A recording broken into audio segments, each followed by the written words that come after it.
Hi guys, it's me, Kervin J. L. Galvez, 21 years old, from Isyo Kawayan, Negros Occidental, college student at BMA Global College Training Center Incorporated, Bachelor of Science Maritime Transportation.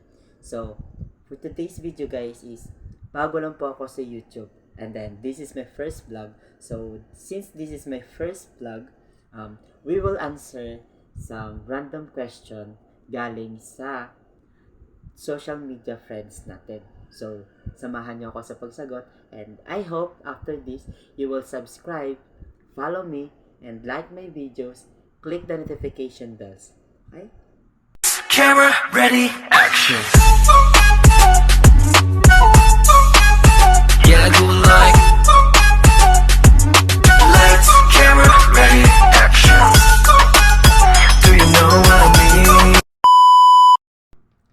So guys, for the first question na sasagutin natin is about love experience. Some of my friend, social media friend, nagtanong sa akin, ano daw ba yung experience ko sa love? So, experience ko po is mahirap. Maraming napagdaanan, and then more on lessons, more on sacrifices, effort, time, lahat ng attention ibibigay mo. Siyempre, mahal mo yung isang tao. But then again, nag-break kami.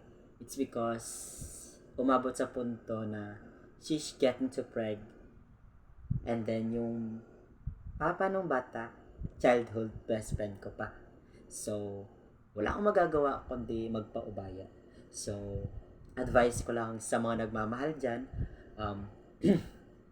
huwag nyo pong ibibigay lahat. Kasi kapag nabigay mo na lahat, kawawa ka sa dulo. Okay?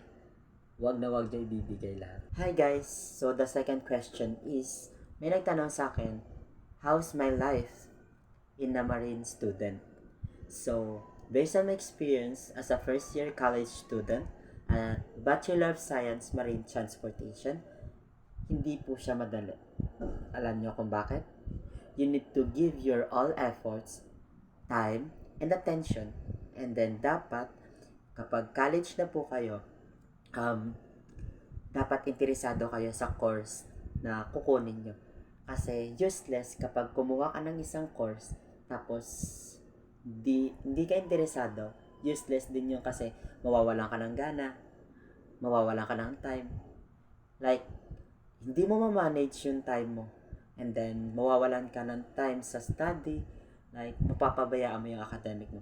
So, as a marine student, medyo mahirap siya kasi more on trainings, more on study, and then most especially, super strict yung eskwelahan namin. Pero hindi naman gaano ka-strict. Siyempre, kailangan mong i-apply kung ano yung rules and regulations sa school. Alam mo kung bakit? Kasi nasa marine student kami. So, hindi kami pwede mag-react, hindi kami pwede magreklamo kung ganito, punishment, like sa mga consequences na ibibigay nila. Kasi sa mga punishment or other consequences na ibinibigay nila sa amin, guys, it's a part of discipline po. Kasi as a marine student, you need to discipline yourself. You need to be matured enough and not immature. And then most especially, you need to be responsible, not irresponsible. Okay? So, for the third question, guys, na sasagutin natin is, ang tanong niya po sa akin, ano po ba dapat kong piliin? Yung taong kaya kong maintindihan o yung taong hindi ako kayang intindihin? So, based on my experience sa mga friends ko, I chose sa mga taong hindi ako kayang intindihin. Alam mo kung bakit? What is the purpose and reason kung kaya kang intindihin ng tao, pero hindi ka naman kayang bigyan ng magandang advice?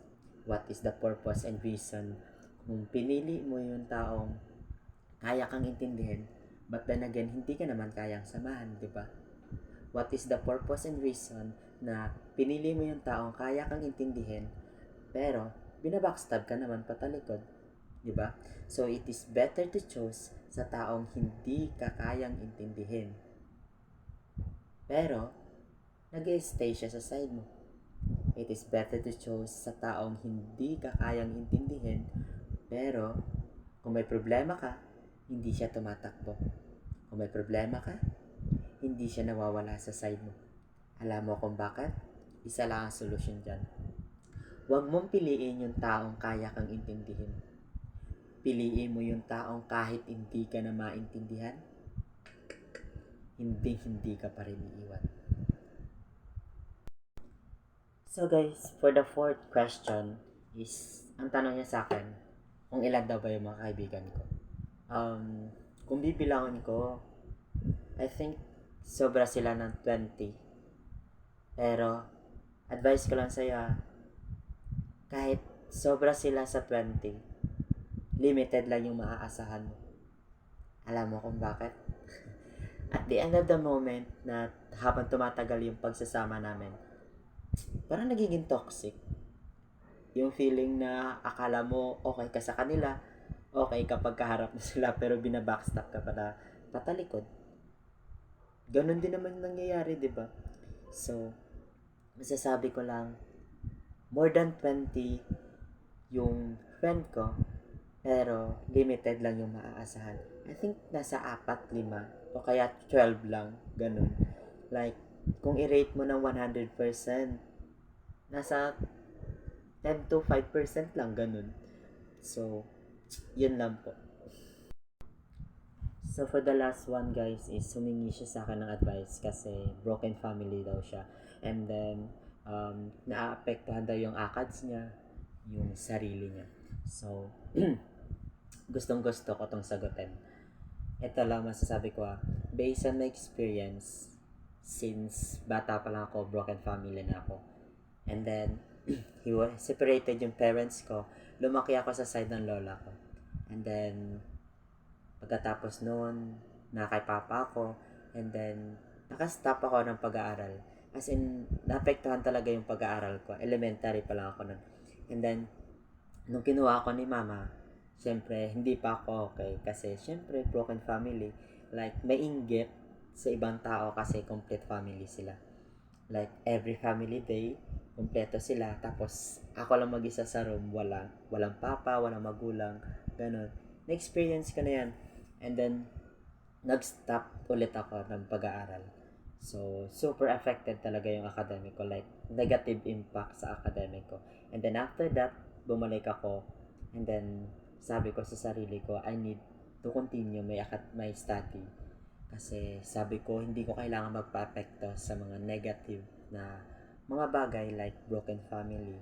And then, until now, kahit masakit, kahit nandito pa yung lungkot, nararamdaman, kumikirot, ganun, syempre, we need to pretend like parang okay lang lahat. I need to pretend na I am stronger than to everyone, like ganun. And then, I need to pretend na like parang hindi naapektuhan kasi kapag nagpa-apekto ka, na-realize ko, wala kang makukuha. Like, low emotion, ganun, negative emotions, negative thinking, ganun. So, advice ko lang sa'yo, you need to grow. Advice ko lang, huwag ka magpapa-apekto. Kahit masakit, kailangan mong tanggapin. Kahit masakit, kailangan mong harapin. Like, i-take mo siya na parang isang inspiration sa buhay mo. Like, katulad ng ginagawa ko, I take it just an inspiration sa buhay ko na hanggang ngayon, nandito pa rin. So, pakatatag ka lang. Yun lang kailangan mong gawin. Then always pray and see God ng makakatulong sa'yo.